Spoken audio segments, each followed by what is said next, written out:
From CRI Simple Numbers, this is Profitability Playbook, the Simple Numbers Podcast, a podcast for those who champion market growth and anchor the nation's economy, small businesses, and entrepreneurs.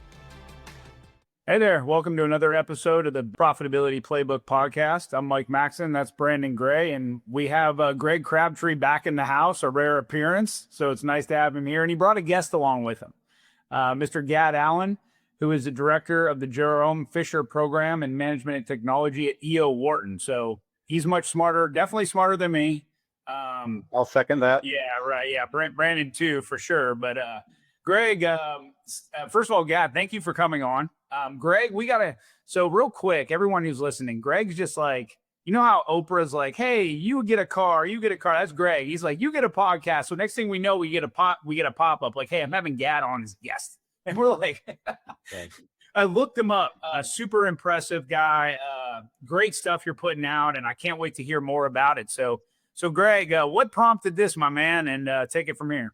Well, Gad is one of the esteemed professors at Wharton Business School, and I've had the great pleasure of being the EO chair for that our 1 week long program that Entrepreneur Organization has there, and got to know Gad and David Wessels, our other lead professor, on that program. And I'll tell you, I enjoy going every year just because I keep learning something new, every year, and it's been just a great process. And in this, having completed our latest program a couple of weeks ago, Gad talked about a subject that I think is extremely important, especially for entrepreneurs and growing companies to understand the distinction of. And essentially, he was having the discussion with our group from businesses. We had 60 businesses from all over the world, there, and we had this discussion of growing versus scaling.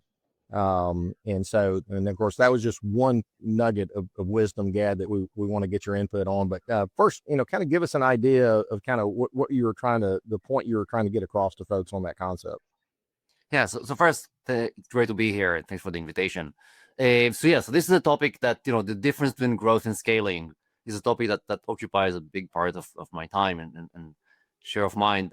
I think about the following. So when what is growing? Growing is when you're increasing revenues and costs at the same rate. What do I mean by that? If you need to put 80 cents to make $1, another 80 cents to make another $1, and then another 80 cents to make another $1, that's great. Don't get me wrong. I mean, you're growing and you have nice gross margins, but you're not scaling.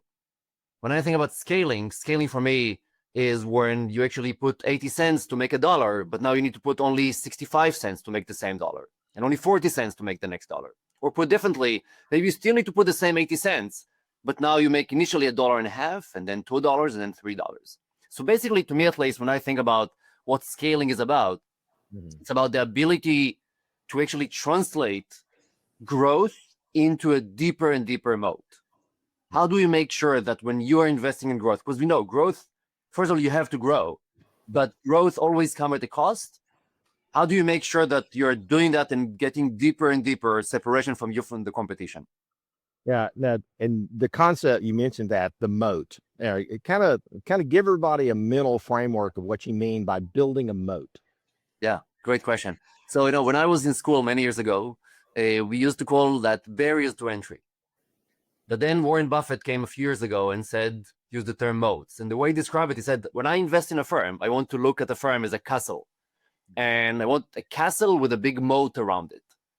Well, what's the main idea here? The main idea is that as a business owner, you want to make sure that your investment today compounds over time, right? You make sure that you create a separation, a bigger and bigger separation between you and the competition. Because the idea here is quite simple. If you need to every single day compete on every single customer, that means that you can never invest in the long run. And that means also that the value of your business has a very, very low terminal value. Why? Because the moment you're done, immediately all your customers are going to run away. Yeah. So how do you build such a moat? Multiple ways. Either you manage to get deeper relationship with your customer, like what we call switching costs, customer stickiness, that it's harder and harder to disconnect. Lower cost. learning curve where you actually learn how to do things better. But the notion of FOMO, to me at least, should be front of mind for every business owner, every manager, every entrepreneur. Because the question is, how can I make sure that when I got a customer, I don't need to frighten the same customer the next time again when it's the next deal? Yeah. So one of the things I always fight against is, taking anecdotal information and the over application of it. Yeah. And certainly the idea of scaling is an easy to understand thing in technology businesses. But what I was always fascinated, I mean, you work with a lot of non-technology businesses. They may deploy technology as help to build some of that moat and create scaling. But give us, in your experience of working with all these different companies, what's some examples of scaling that wasn't a software business? Yeah, let me usually give examples that just most people know. I'll use Chipotle, and Chipotle is by definition, if you think about Chipotle, Sweetgreen, most of these restaurant chains are not very scalable. Why they're not very scalable? You need to open more and more locations. Usually, the supply chain is very lean in these organizations, right? They usually outsource most of that. There's a limit of how much you can actually make in each location. So ultimately, I think there is, the ability to actually scale them. The way they scale is primarily by adding location, which increases linearly, which means that the revenues and costs increase in the same rate. And then you see someone like, the current CEO of Starbucks, when he was a CEO of Chipotle, you actually, and I like the way you put it, it's really about looking at the numbers. And when you look at the numbers, you look at what Chipotle did, you can actually see how they took their business and made it much more scalable. Now, how do you make it more scalable? Chipotle, right? You say basically, how do I take the same set of assets that I have, but now add another channel or another vehicle, so to speak, to actually try to make sure that the cycle time actually becomes much faster? How do I add mobile payments and mobile ordering? And what you can see is that unlike all other firms, they actually managed to actually see the king. You see actually how the revenue start increasing without the cost actually increasing at the same rate. So that's, I think, to me at least, the main question here. You see it also, I'll give an example for half technology, half not, but you see it with Tesla, right? Tesla, to me at least, is a model for a manufacturing firm. And you can see, massive investment in capacity, but now riding the cost curve, making them more and more competitive. Mm-hmm. Now, you can see the limits of that as well. And the reason I'm giving these examples, I know that the listeners are not at the scale of Chipotle or Tesla, but these are firms we all know.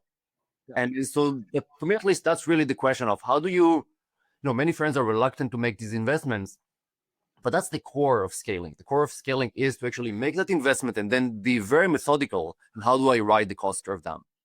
Well, and I think we see it, the way I was describing it to a group I was talking to this week is, you may not be a software business, but you have a moment of scaling that gets you to that optimized place in your business like Chipotle did. Because obviously I would think, and you would know better than me, they probably got to that point of optimization. And from there, then it's going to be linear growth, in terms of volume. Exactly. Yeah. Exactly. Right. So there is a point where you can only go through that many people stand in line. Now you have to think about what's the next constraint. Yeah. And the next constraint is really, as you said, can be solved using technology. Yeah. That part's really cool. Giving, one of the segments that you did for our class that we had, was really talking about how to get operational efficiency, which, for those of us in simple numbers, we believe in that labor efficiency ratio, getting more and more output. And you even brought up to the class one of our favorite companies, Powell Sudden Service. I mean, we just love those guys, and David McClaskey, who now runs the Business Excellence Institute. I mean, you talk about just amazing ability to get to that point, to then just be an operational juggernaut. Give us some ideas though, given this current marketplace of labor and business demand and those things. What are you seeing as the current trends that people can take opportunities from, and then maybe even the dangers to be prepared for that you may not be seeing? Yeah. So two things. I think you mentioned technology, and so I'll talk about two different trends we see. So one, you mentioned Pals, so let me go back to that. Pals is actually a great example for a business that built operational excellence, I want to say, over almost like decades. Yeah. The core idea is the Toyota production system, right? I mean, that's but you can see how there is this notion of emergent order. What does that mean? Every single activity was refined year over year over year. Everything was managed to ultimately, it's not that there was a McKinsey consultant sitting there and saying that's the best way to build that chain. It was actually step by step of trying to improve that and building that operational excellence. And, definitely in a difficult economic times, which we are getting into, that discipline of continuously looking for where there's opportunity to improve, whether it is improving the face-to-face ordering, whether it is making sure the layout is perfect, whether making sure that you're doing cross-training, that's just the basics. These are the things that will work. But I want to go back to the technology. But the one thing that I see more and more is shortage of skills. And so I see many firms that are adopting technology, not so much because it's cheaper, but primarily because there's just shortage of skills in supply chain, shortage of skills when it comes to actually operators. And so I think what we will see over the next few years is firms will have to adopt more technology, primarily not as a differentiator. That goes back to our discussion, but primarily as an enabler. Differentiation for most of these businesses still are what is like time, consistency, like the customer service.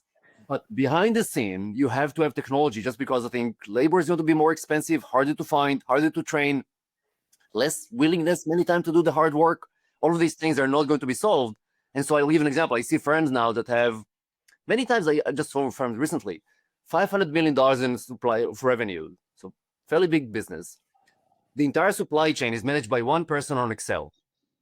This is not sustainable, right? So they will have to replace it with some type of technology, just because this person is going to retire in a few years. They might be able to call them once in a while from Florida to take a look, but that's not going to be a long-term solution. So we'll see more and more of that. Again, not for that firm, technology is a differentiator, but an enabler. Yeah, we've got several clients that have kind of hit that human limitation. Who is the bottleneck? In that process. Given, so a lot of these process improvements. I mean, certainly, PALS would be a great one. Like you said, that was a process that was honed over many years.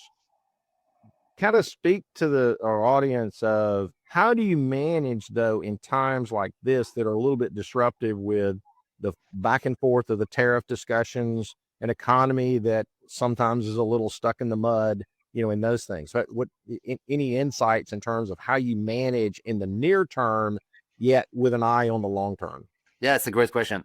If I can put a plug, I have a newsletter where I write about exactly these topics. And I wrote exactly this weekend on that topic. I took Apple as an analogy, but I think hopefully it was useful for everybody. And my thought was exactly that. I think we are in a time that I call radical uncertainty, where you wake up every day and what you thought was true yesterday is no longer true.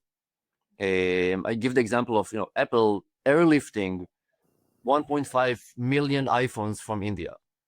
Very few firms can actually do anything even remotely close to that. Apple having the ability to lobby, very few firms that I know have the ability to do that. So what were my recommendations? My recommendation was primarily to engage in an exercise that I call scenario planning. And I'm sure many people are familiar with that. Scenario planning basically says you can't predict the future, but you have to imagine the future. So try to think about what are the future possible, like, completely deglobalization. So you cannot anymore outsource where you're currently, bring raw material where you bring from. Going back to the previous world, and basically try to imagine what are the set of actions, exactly to your question. What are the set of action you need to take now? And what are the set of action you need to take later if this is indeed the scenario that emerges? I call it planning without predictions. But to me, at least, I want to take two things. One is first of all, I think it's important to take more short-term decision at this point. Long-term commitment are just really hard because we really don't know where we're going. The second thing is to think a little bit about, I usually don't like firms to wait, because I don't believe that waiting is usually a good strategy, primarily because many times there is no value of waiting unless there is more information. But now more than ever, I think there is some value in waiting, but ask yourself, you're waiting for what? Are you waiting for a piece of information? Are you waiting for a decision? What are you waiting for? And that actually allows you to crystallize a little bit what's the timeline for your decision making? Well, yeah, I actually just finished a call with a client right before I jumped on here, and that they had a abnormally soft Q1, and they're in an industry that's related to the construction industry, in the sense that there's a lot of waiting exactly in that industry going on, because there's uncertainty of, will this project cash flow? Can we get financing for it? What's going to happen? And yet here, they're largely a service provider, to that industry, that you can easily cut labor, but you can't easily add it back.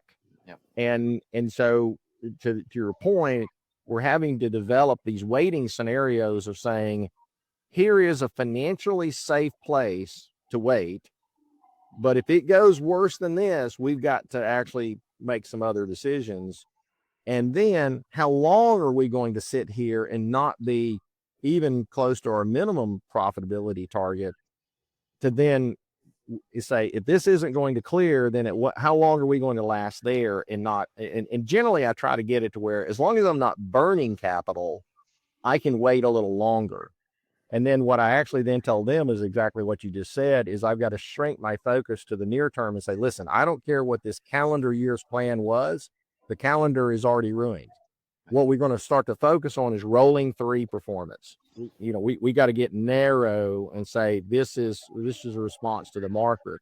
So any comment to that, or anything else we can tell them to, how to manage, through that? No, I love that the perspective on the rolling 3. I think I'm giving an example of Apple, just to say big businesses that have significant intelligence units struggle with that. The small businesses have to optimize for the short term at this point. Yeah, that's cool. Well, cool. Well, any other insights? So like I said, our client base they're all privately held businesses, just all kinds of industries. We don't make a focus in any one. Of what you see every day with the marketplace that you're plugged into, any other guidance that you would give to that private business owner, given the current economic conditions? Yeah, I think this is actually times where actually private businesses in many ways have one big advantage, which is you don't need to optimize for the times that the market reacts. Yeah. Right? I mean, I'll give an example. In my class, I have a great speaker that comes from a fairly big family business, but a privately held business in Pennsylvania here.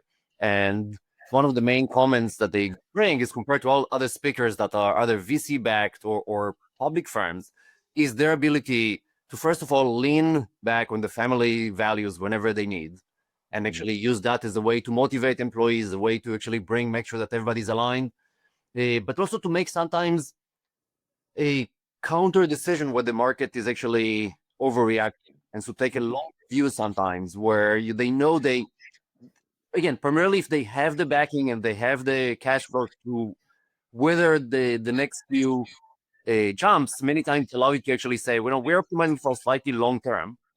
We don't need to make longer term decisions, but it's an ability for us maybe to lean forward and take some of the customers that some of the competition dropped. Yeah. Or to actually make a key hire where there's another business that overreacted, and here's the key hire that we looked into now. So small businesses and primarily private businesses have disadvantages, but they have one big advantage, which is they have to report only to them. Yeah, we have actually seen that.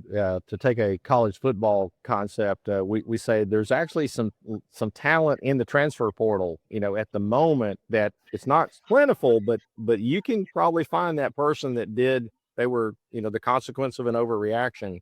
And now's a great time to kind of pick up that upgraded, position, but because it won't last, it won't be there, long term. So cool.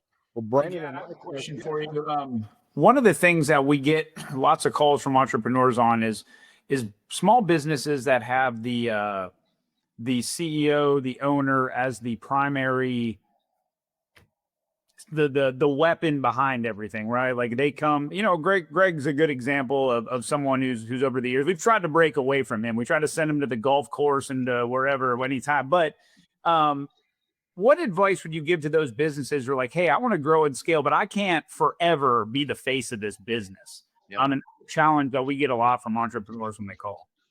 Yeah, it's a great question, and there is a whole different area which is succession planning that I'm not getting into. But to me, at least, that's really like the goal. I teach on scaling, and one of the key questions I ask managers is how scalable you are. One of my favorite books on management is High Output Management by Andy Grove. Very, very short book, highly recommended. And one of the main things he's talking about is how do you create managerial leverage? How do you make sure that when you are saying, Uh-oh. Man, he was about to say something really good, too. We lost Dad. Hey, and for everyone who's listening, that was really good stuff. Well, hopefully we get him back on here soon. But good find, Greg. That guy's sharp. Yeah, Gad has been really great, with our EO at Horton, program that we get to do each year. So anybody who's an EO member that's listening, definitely next year when we have the class, keep an eye out, for that sign up, because it's been an awesome program. Mm-hmm. While we're getting Gad back on, couple of bridges, you might call them, between what Gad was saying and what a lot of our clients have been hearing on calls. So the first is we talk a lot about this term of you're growing, but you're not leveraging operating expenses or what have you. Well, that's what we mean exactly by scaling versus growth. Your inputs are continuing to go up. You're not scaling. The second thing is you hear a lot of us talking about sticky relationships, sticky customers, sticky product offerings. That's the moat that we discussed a moment ago. As of late, you've been hearing, especially given all the talk around tariffs and the economic conditions, to control what you can control. And so that kind of comes back to what we were discussing a moment ago around, hey, right now, there's a lot of things out of my control, but I can control my processes, my efficiency. I can control the technology that we use to further enhance those and gain additional efficiencies. And then the last one, or actually there's two more. So as Gad was mentioning, now is the time to stay nimble. And I do believe that's an advantage entrepreneurs have. Generally speaking, most entrepreneurs are very nimble. So you've got to be able to change and move, take advantage of opportunities. And the last, was talking about kind of zigging when the market's zagging, you might say, of the opportunity here. But the key to make that happen is capital. So you need core capital to make that happen. And if you have that, then you can do the things that we were just talking about around whether it's a key hire or a longer term initiative that you see the market shifting into that you can take advantage of. So everything we've talked about really falls in line to kind of the things that we've been going over with our clients right now. Yeah, and as much as I hammer the get profitable with what you got, we're probably in at least a 90 to 120 day cycle that you may not be able to be profitable, but your goal is to not burn cash in the moment and wait out until we see direction of the market. But keep your head up and look for opportunities, because as I said, we got people that are being handed major opportunities because their competitors couldn't handle it. And so it's, you can get 100 entrepreneurs in the same room together and you're sitting right next to someone who's doubling their business, right next to someone who's down 20%. And it's not an even economy to everybody that's playing the game right now. Okay.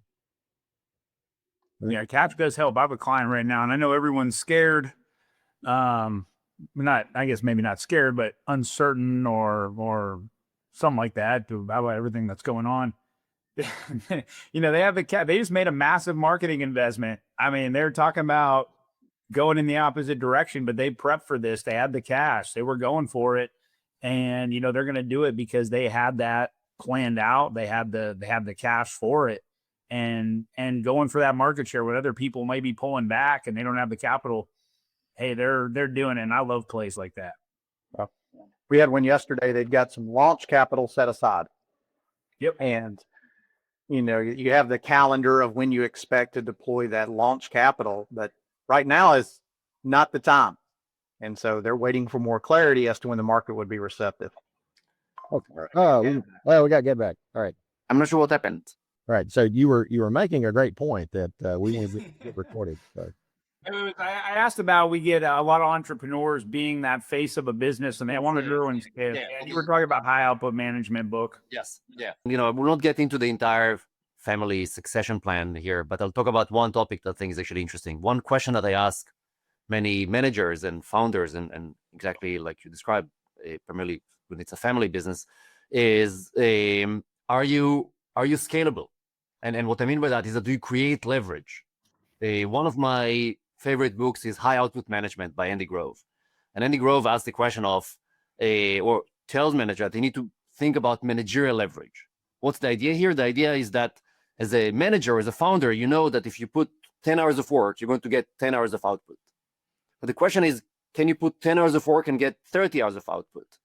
And to be able to do that, you need to think about how do you take what you do and start thinking about how you add processes, primarily because you want to make sure when you say something, it's going to be done with accuracy and precision. And processes exactly help you do that. Now, I talk a lot, and Greg probably remember, I don't like processes that much, but the right process and the core processes are absolutely key here. But more importantly, it's the mindset. How do you get the mindset that you need to be much more leveraged? How do you get to the point that you realize that you have to delegate and allow other people do some of the work? And that's a natural step where you actually get disconnected from the business, or you can actually manage rather than actually do the work. No, absolutely. Yeah, I know something, when we created the simple numbers process, I mean, I did the first one, I built the model, I showed up, did the service, did the updates, but fortunately Brandon was my first guinea pig. I had to, offload things to him incrementally as he built his skill set, 20 years ago. And then fortunately he is better at developing systems and processes than I am. And so now he's the one that has built, our incredible training program that we can create a simple numbers consultant, because we have a unique view of how we see things that's not taught in school. So yes, the foundational things that are taught in business school is fine, but our approach and our focus, we had to productize it and we had to break it up into its pieces. And that doesn't happen overnight. And you gotta get the right people, that jumps into that process as well. And boy, that is the long-term view, that long view of that is something that a lot of people just don't have the patience for. Yeah. And they will fall, just hopefully they fall forward as they're doing that. Yeah, absolutely. Yeah, cool. All right. Well, I know you've got a meeting coming up, so appreciate it so much, Gad. Addison, we'll definitely reach out. This will hopefully not be the last time you join us for this. Oh yeah, this was great. Thank you. Really enjoyed the conversation, guys. All right, thank you. Awesome. Well, hey, everyone, thanks for listening. This concludes this guest episode here. Me and Brandon will be back next week, and I'm sure we'll have another topic, and Greg will be kicking us over another guest. So thanks again. If you want to know more about driving sustainable profitability for your business, or are interested in learning more about CRI Simple Numbers, please visit our website at simplenumberscri.com. Thanks for listening to this episode of Profitability Playbook, the Simple Numbers Podcast. You can subscribe to Profitability Playbook on Apple Podcasts, Spotify, or wherever you prefer to listen to podcasts. If you liked what you heard today, please leave us a review.